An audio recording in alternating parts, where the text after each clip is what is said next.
platysma is a muscle that originates from the clavicle or collarbone, and it comes up the neck into the lower jaw and kind of extends into the lower part of the face, and it's what we call a depressor muscle. So a depressor muscle is going to pull everything down, and this is where we get the concept of a lift using a neurotoxin like Botox or some of the other brands like Dysport. But Botox is FDA approved now for treatment of the platysmal bands. So the platysmal muscle can be either a flat sheet, or it can be a combination of the flat sheets plus cords that are visible when you have someone clench.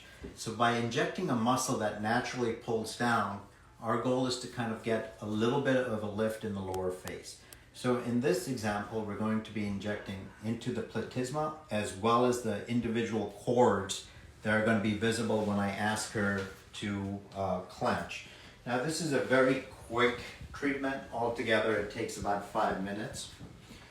So the platysma is coming up from here all the way up into the lower face, and so we can put a little bit along the jawline and we can get that in the platysma, and they'll create a little bit of a lift, can enhance the jawline a little bit. Again, this depends on the level of laxity.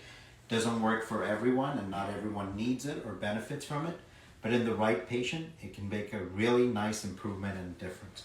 So again, we're just going to be doing about 8 to 10 units along the jaw right here, just by putting a little bit, and again,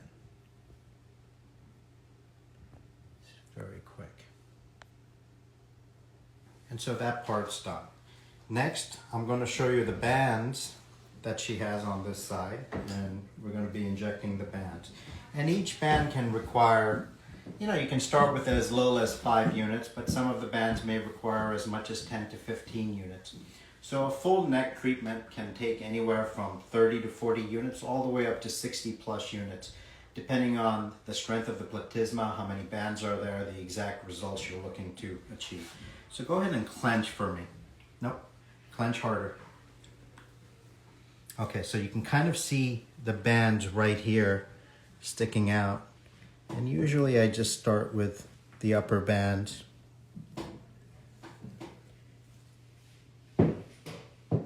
Good. Relax and clench.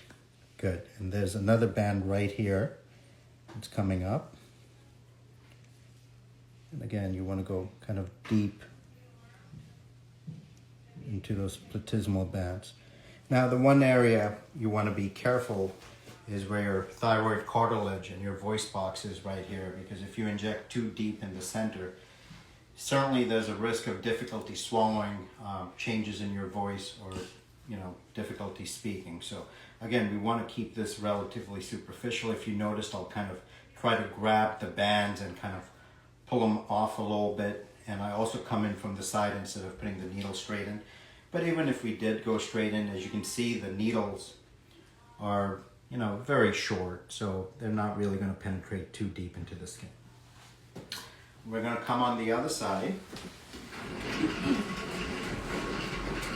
and we're going to do the same thing. First, we're just going to kind of inject along the jawline. Again, just 1 to 2 units.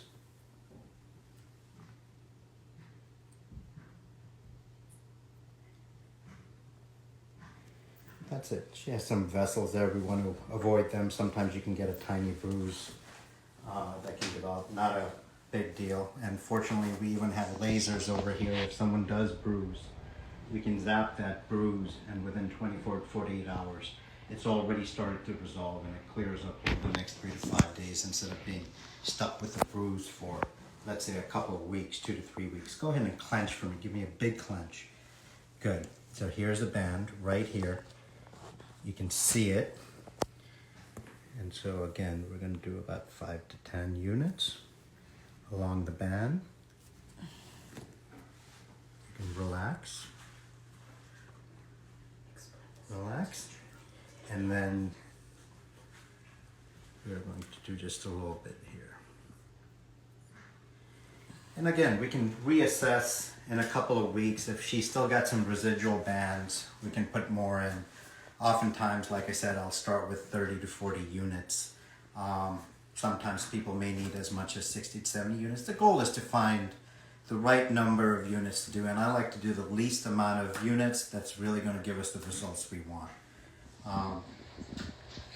So, we had done the CO2 laser about a month ago, and a CO2 is one of the gold standards of an ablative laser treatment. A CO2 laser, depending on what settings you use, can be very mild, where the downtime is only 24 to 48 hours, or we can do it quite aggressively, where the downtime could be up to 2 weeks, sometimes even longer. While the skin has come back within a week to 10 days, sometimes the redness can persist. And again, we'll kind of post pictures of Anna's journeys after the CO2, because she was quite red for about 2 weeks. Not only because we did the CO2, but we also did the radio frequency microneedling and the injections of the hyperdilute radius. But again, her neck looks beautiful. She had some crepiness here, and we can already see it look very smooth, start to tighten. And a CO2 laser can take as little as 10 to 15 minutes to do. We typically do it with topical anesthesia. At more aggressive settings, it can be quite painful, so sometimes I will actually inject the anesthetic. But luckily, at the time when I had done her treatment, I had already mixed some anesthetic with some of the radius or the calcium filler that we were injecting. Again, hyperdilute. You don't want to inject it as is, otherwise it can cause lumps and bumps in the neck region. So by injecting that radius with the anesthetic, I was able to give her really nice anesthesia, and I was able to go aggressive. And you can check back on some of the Instagrams where we shot that to see that she was quite comfortable. She didn't feel any pain, and we were able to do all 3 treatments in under 30 minutes. So hope you enjoyed this. We're going to be posting her pictures, and I think you're going to be quite impressed with the results she's gotten. Thank you.